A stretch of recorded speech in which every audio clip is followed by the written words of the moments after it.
여러분 안녕하세요. 스마트폰 수신 화면에 대해서 알아보겠습니다. 상대편에게 전화가 걸려왔을 때 수신 화면으로 전환이 되죠. 이 수신 화면에 다양한 기능들이 숨어 있습니다. 그 내용들을 알아보도록 하겠습니다. 그러면 전화를 걸어보도록 하겠습니다. 자, 지금 전화가 왔죠. 자, 이때 중간을 보시게 되면 마지막 통화한 시간과 날짜가 나오게 됩니다. 여기서 가장 근래에 통화한 시간과 날짜를 알 수가 있고요. 자, 그 아래에 보시면 메시지 보내기라고 있죠. 자, 내가 전화를 받기가 곤란한 상황이면 이 메시지 보내기를 위쪽으로 쓸어 올린 다음 미리 작성해둔 메시지 중에서 원하는 메시지로 전송을 해서 거절 메시지를 보낼 수가 있습니다.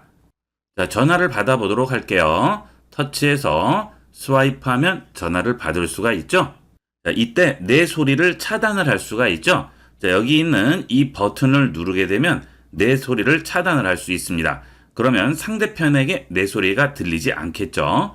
자, 그 다음 여기에 녹음 버튼이 있고요. 그 다음 음성통화 중에도 언제든지 영상통화로 전환할 수 있습니다. 자, 그리고 블루투스 기능이 있죠. 통화할 때의 상대편 목소리를 블루투스를 이용을 해서 스피커로 들을 수도 있겠죠. 자, 그 다음에 이 스피커는 스마트폰에 있는 스피커폰으로 상대편 목소리를 들을 수 있는 거죠. 자, 그 다음 여기 있는 키패드는 어떨 때 이용을 하죠?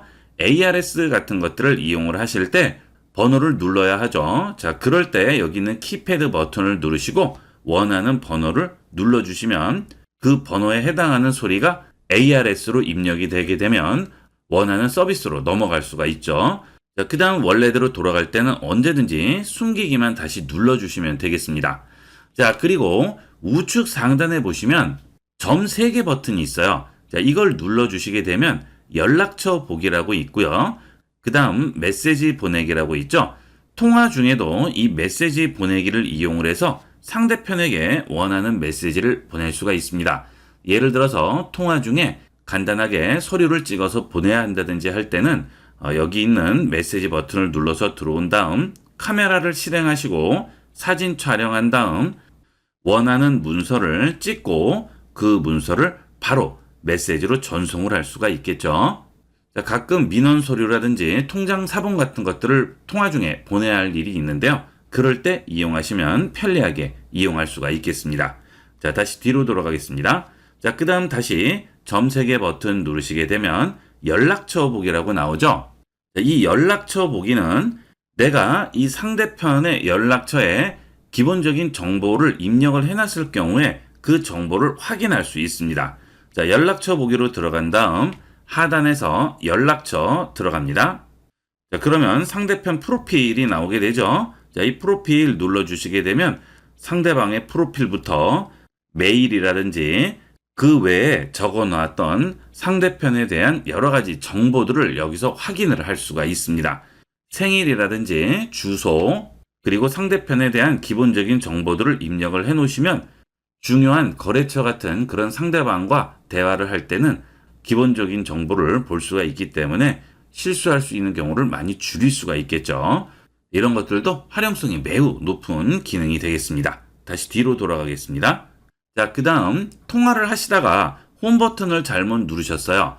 자, 그러면 통화 화면이 없어져서 당황해 하시는 분들이 많으신데요. 자, 이때 위쪽을 한번 쓸어 내립니다. 그러면 여기에 초록색 바가 하나 나오게 되죠. 자, 여기에 지금 통화하고 있다는 표시가 나오게 되는 겁니다. 자, 만약 다른 기능들을 이용하시다가도 언제든지 통화 화면으로 돌아가야 되겠다 하실 경우에는 이 초록색 부분을 한 번만 터치해 주시면 원래 화면으로 돌아오게 되겠죠. 통화 화면이 없어지면 당황해 하신 분들 계신데요. 이렇게 이용을 하시면 되겠습니다. 자, 그 다음 위쪽을 아래로 쓸어 내리게 되면 좀 전에 봤던 초록색 바가 그대로 나오게 되죠. 자, 다시 올려주겠습니다. 그 다음에 다시 홈 버튼 누릅니다. 그러면 상단에 초록색 바가 나오죠. 자, 이거는 지금 통화 중이라는 뜻이고요.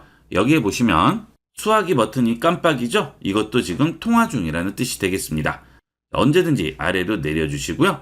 여기 있는 초록색 부분 터치하시면 원래 화면으로 돌아오게 됩니다.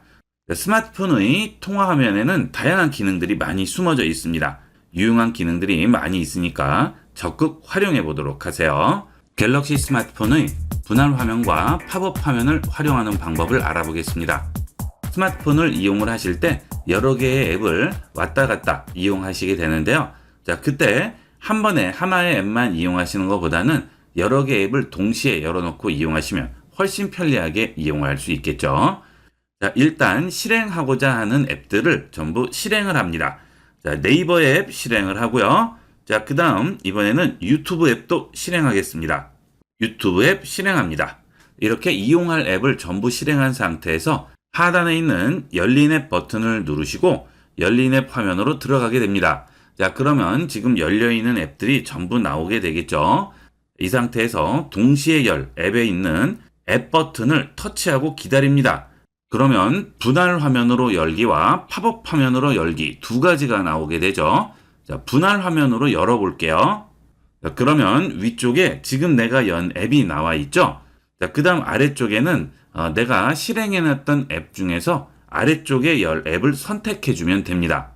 자, 아래쪽에는 네이버 앱을 선택을 해볼게요. 자, 그러면 위쪽과 아래쪽에 두 가지 앱을 열어놓고 이용할 수 있죠. 자, 그 다음에 창 크기도 조절을 할 수가 있습니다. 자, 그 다음 화면을 돌려볼게요. 자, 그러면 어떻죠? 좌우로도 분할이 되죠. 자, 앞서 우리가 앱을 위아래로 두 개를 동시에 배치를 했는데요. 이때 스마트폰을 가로로 눕히게 되면 동시에 열려있는 앱이 이번에는 가로로 바뀌게 되겠죠. 그러면 동시에 두 가지 앱을 활용할 수가 있다는 장점이 있죠. 이렇게 이용하시면 아주 편리하게 활용을 할 수 있습니다. 문서 작성을 하면서 유튜브를 볼 수도 있고 유튜브를 보면서 검색을 할 수도 있겠죠. 이런 식으로 이용하시는 분들은 잘 없으신데요. 많이 활용을 해보세요. 정말 편리한 기능이 되겠습니다. 자, 다시 홈 버튼 누르면 원래대로 돌아가게 되겠죠. 자, 이때 실행된 앱 열기 버튼을 누르시게 되면 지금 두 개를 열어놨던 페이지가 그대로 남아 있습니다. 다른 것들은 하나씩만 연 페이지죠.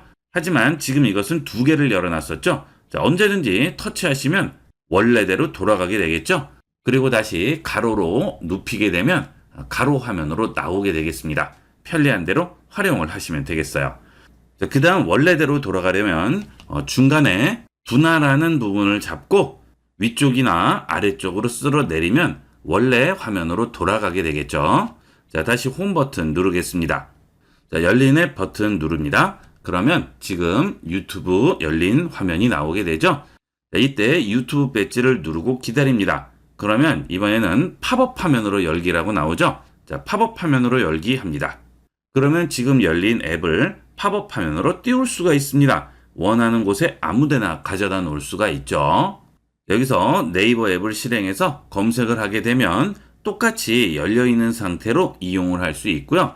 자, 이 상태에서 줄이기 버튼을 눌러서 이런 식으로 버튼으로 줄여 놓을 수도 있고 다시 버튼을 누르면 키워지게 되겠죠. 자, 그 다음 전체 버튼 누르면 전체 화면으로 만들어 줄 수도 있겠습니다. 자, 이렇게 해서 작은 스마트폰이지만 최대한 그 크기를 활용을 해서 다양하게 멀티 작업들을 해줄 수가 있습니다. 꼭 세로 화면만 멀티 화면으로 만들 수 있는 게 아니고요. 가로로 눕혀서도 활용이 가능하니까 본인에게 편리한 방식으로 다양하게 활용해 보도록 하세요. 자, 이번 시간은 여기까지 하도록 하겠습니다. 감사합니다.